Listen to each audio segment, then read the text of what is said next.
HML lived with her children and husband not far away from Tiruvannamalai. One night, she had a dream in which a young ascetic with a loincloth and clean-shaven head said something which she could not understand. Within a few days after the dream, she lost her husband, her son, and one of her two daughters. A few days later, the same boy appeared again in her dream and recited a Sanskrit mantra which she could not follow. When she went to dream interpreters, all they would say was, "God is blessing you." Feeling utterly lost, she wanted to go back to the village of her childhood with her only remaining daughter. When she was leaving, the third dream came. In the third dream, this same boy said, "Please return to the hill and disappear. You have lived your lives, your 3 lives are over." Even before she came to him, Bhagwan cleared HML's 3 apparent births through these 3 dreams. After she went to her village, her second daughter who was 10 or 11 also died. She could no longer bear the burden of her sorrow. Some of her relatives advised her to go on a yatra, a pilgrimage. Searching for solace, she left for North India. There, she met sadhus, served them, and gave them food. One of the sadhus initiated her into Ashtanga Yoga. He gave her a mantra and told her to concentrate on the tip of her nose. However, none of these worked. She still felt burdened with sorrow. When she returned to her village, a relative said, "At Arunachala there is a young ascetic. He may not speak, but by serving him and being in his proximity, you will receive his grace." The very next day she went to Tiruvannamalai. It was 1906 and Bhagwan was in Virupaksha cave. She went to have his darshan and Bhagwan looked at her for nearly an hour. She stood in front of Bhagwan with tears rolling down from her eyes. He had tears streaming down his own face as well. Not a single word transpired between them, but she felt immense power, a mysterious force that seemed to keep her immobilized. Miraculously, there was not a drop of sorrow left in her. She felt the grace and took a vow that she would feed this ascetic all her life. Every day, without fail, she served Bhagwan. However, she still had a little worldly attachment. She wanted to bring up a girl, and with Bhagwan's permission she adopted a girl named Chelamal. HML would often send Chelamal to deliver food to Bhagwan. One day, when taking food to Bhagwan, Chelamal found a piece of printed paper with something written in Sanskrit. She took it to Bhagwan. When it was time to eat, she refused her meal saying, No, I will not eat today. I am observing Ekadashi Vrata, a vow for Hindus. My mother said none of us should eat. Bhagwan, without reacting, casually asked her, What do you have in your hand? She gave him the paper which had a sloka in Sanskrit from Srimad Bhagavatam. Translated, it meant, when one has learned to love the company of sages, satsang, then why follow all these rules of discipline? When the cool southern breeze is blowing, what need is there for a fan? When you are in satsang, no ritualistic injunctions need to be followed. Explaining the verse to her, Bhagwan coaxed Chelamal to eat. As time went by, Chelamal got married and had a son she named Ramana. When the child was born, HML placed him on Bhagwan's lap and sought his blessings. Unfortunately, Chelamal passed away sometime later. Though deeply affected, HML had now steadied herself through her association with Bhagwan. One day, Bhagwan told her, just meditate.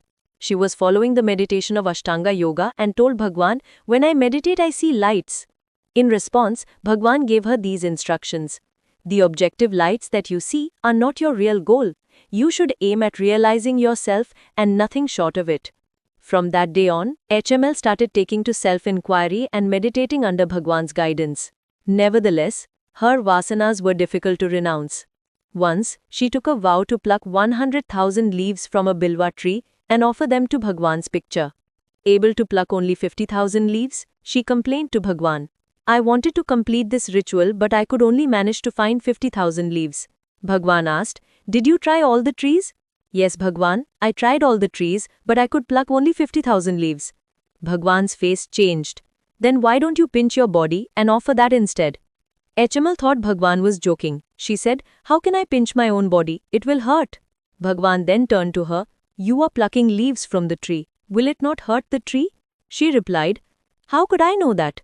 Bhagwan retorted, When you knew pinching your own body is painful, why did you not recognize that the tree will be equally pained if you rob it of its leaves? Do I have to tell you that? Bhagwan's strong words went home and HML changed herself. She continued to feed Bhagwan in Ramanashram as well.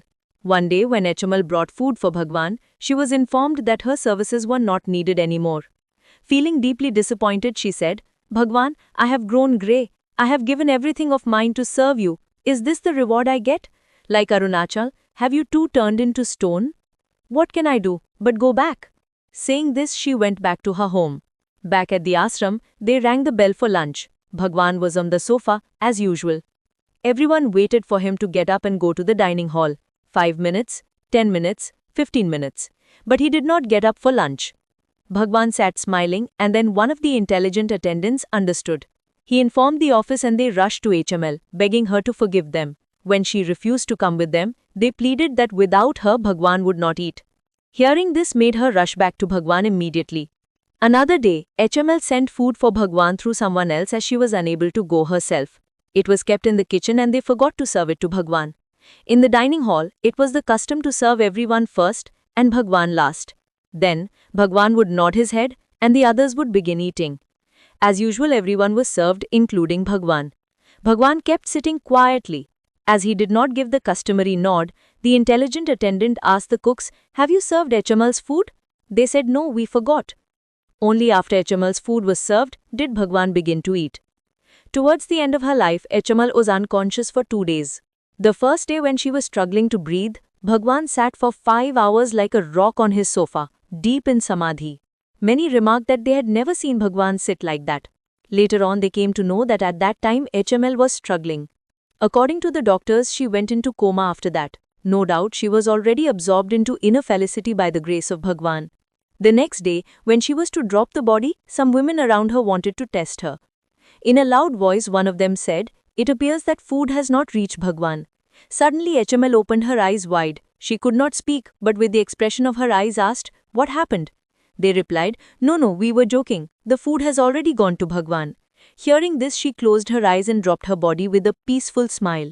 When Bhagwan was informed, he commented, "HML has shed her whole load, but my load is still remaining."